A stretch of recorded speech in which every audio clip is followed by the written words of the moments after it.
दोस्तों, एक लड़का हलवाई के घर जाता है। लेकिन हलवाई घर पे नहीं होता है। उसकी बेटी अंदर नहा रही होती है।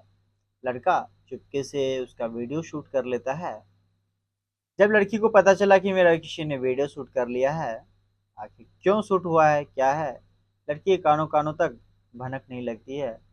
जब इस घटना का खुलासा 19 महीने बाद होती है, तो वाकई में हैरान कर देता है ये घटना। आपके पैरों तले से जमीन खिसका देगा ये घटना। दोस्तों, ये घटना है उत्तर प्रदेश के आगरा जिला का, जहां एक मलपुरा थाना क्षेत्र पड़ती है। यहाँ एक खेत पड़ता है हाईवे से करीबन 4-5 किलोमीटर दूरी पे। वहीं पे एक नीला ड्रम पड़ा होता है। जब किसान लोग खेत के लिए निकलता है, तो नीला ड्रम दिखाई पड़ता है। तो लोग जो है उसके करीब गया, तो कुछ उसे अजीब सा अटपटा सा लगा। आपने तो नीला ड्रम का बहुत सारा केस सुना ही होगा, लेकिन ये जो केस है नीला ड्रम का, बिल्कुल ही अलग था। लोगों को भी वहां पे समझ नहीं आया कि क्या है वजह। तो लोगों ने बिना सोचे समझे ज्यादा कुछ पुलिस को फोन कर देता है। जब पुलिस आती है, तो पुलिस आने के बाद चेक करती है, तो उसे लगता है कि कोई पति पत्नी का कोई घटना होगा। जब पुलिस वहां पे चेक करती है, जांच पड़ताल करती है, पूरा खोजबीन किया जाता है, फॉरेंसिक टीम गठित किया जाता है, लेकिन कहीं पर कोई चीजें ऐसा सुराग नहीं लगा कि वहां पे जो है किसी का घटना हुआ हो। उस पूरे एरिया में 10 किलोमीटर की दायरे में पता की अपने हिसाब से पुलिस। लेकिन उसमें एक कंप्लेन आ रखा था।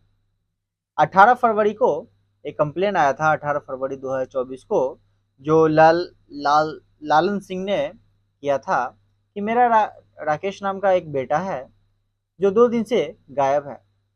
और जब ये लाश जो है 20 तारीख को मिलती है, तो लालन सिंह के बारे में पुलिस को याद आता है कि एक कंप्लेन आ रखा है हाल ही में। तो लालन सिंह को बुलाया जाता है। लालन सिंह को दिखाया जाता है कि आप पहचानिए, कहीं ये आपका बेटा तो नहीं है। तो लालन सिंह जो है बिल्कुल से पहचानने से इनकार कर देता है, बोलता है नहीं, ये मेरा बेटा हो ही नहीं सकता है। ये मेरा बेटा नहीं है। मेरा बेटा कैमरा चलाता है। मेरा बेटा कभी कोई कोई काम कर लेता है। गरीब परिवार से था। उसको दो चार सामान भी दिखाया गया, लेकिन उसने पहचानने से इनकार कर दिया। पुलिस थक हारती नहीं है। वो पता करने में लग जाती है क्या है नहीं है, उस लड़का के बारे में, उसके फ्रेंड के बारे में, उसका कहाँ कहाँ कौन सा फ्रेंड है, उसका कौन सा रिलेटिव है, किसके पास जा सकता है। सभी तरीका का जितना भी आशंका है, सब कुछ वो चेक कर रही है पुलिस। लेकिन कहीं से कुछ सुराग नहीं मिलता है। लेकिन उसी में गांव वाला ने जो है बताया कि पुलिस को एक देवीराम बोल के व्यक्ति है, जिससे कुछ दिन पहले राकेश का झड़प हुआ था। फिर जो है पुलिस पूछताछ करती है कि देवीराम कौन है। तो देवीराम के बारे में पता चला कि वो जो है और ललन सिंह, जिसका वो जीजा है। बोलो तो ये इसका भांजा है देवीराम का। ये भांजा था राकेश। अब कोई भला भांजा को क्यों मारेगा। जब पुलिस जो है उसके मामा से पूछताछ करता है देवीराम से, तो देवीराम जो है सिंघाड़ा समोसा लिट्टी का दुकान चलाया करता था। लेकिन कुछ दिन पहले ही वो दिल्ली चला गया। पुलिस जो है उसे दिल्ली से बुलाती है, पूछताछ करती है, लेकिन उसके पूछताछ में कुछ नहीं मिलता है। पुलिस छोड़ देती है। हो सकता है पुलिस को लगा कि हो सकता है मामा है, मामा भला क्यों मारेगा अपने भांजा को। फिर जो है ऐसा ही शक होते रही। फिर से एक बार पुलिस को शक हुआ कि चलो एक बार और पूछताछ करते हैं, क्या पता कि वही कुछ किया हो। फिर जो है उसको बुलाया जाता है पुलिस को, लेकिन वो भी फिर से टहला रहा होता है। पुलिस को शक चला जाता है, तो उसका मोबाइल जो है पुलिस ले लेती है देवीराम का। मोबाइल में सीधा फेसबुक पे चली जाती है पुलिस। फेसबुक पे जाने के बाद सर्च करती है राकेश। राकेश सर्च करने के बाद जो है उसका मैसेज आ जाता है बहुत सारा, और साथ ही कुछ वीडियो ऑडियो क्लिप। जब ऑडियो क्लिप सुना जाता है, तो जितना भी है राकेश के मोबाइल पर भेजा गया था कि हमारी बेटी के साथ इस तरीके से तुम्हारा काम चल रहा है, जो कि हम तुम्हें एक दिन न एक दिन मौत के घाट उतार देंगे। तो इस तरीका का जो है ऑडियो क्लिप था। जब उससे सख्ती से पूछताछ की जाती है, तो देवीराम जो है टूट के अपना पूरा बयान दे देता है कि हाँ, इसका कत्ल मैंने ही किया है। वजह क्या थी कत्ल करने का? तो देवीराम बताता है कि एक दिन जो है मेरा भांजा मेरे घर पे आया था हमें खोजने के लिए।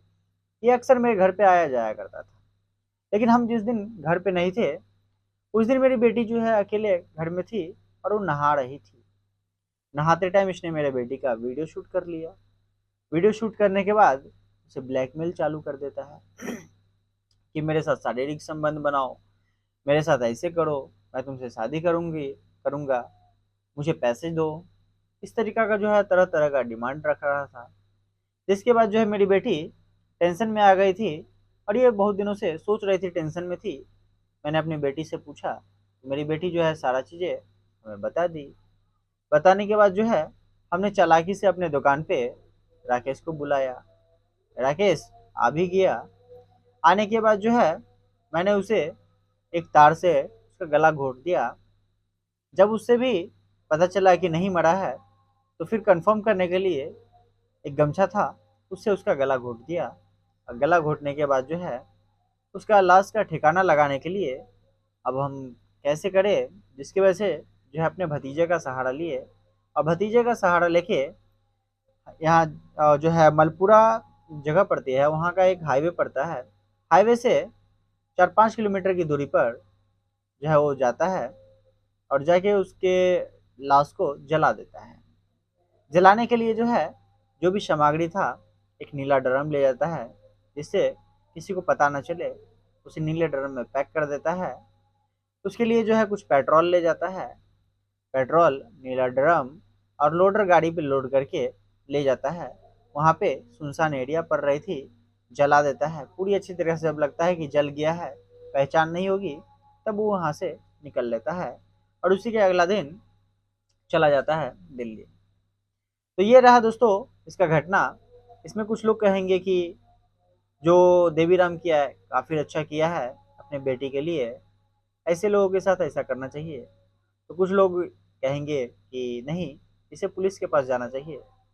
बाकी आप लोग और क्या कहना चाह रहे हैं अपना राय ज़रूर कमेंट बॉक्स में दीजिएगा।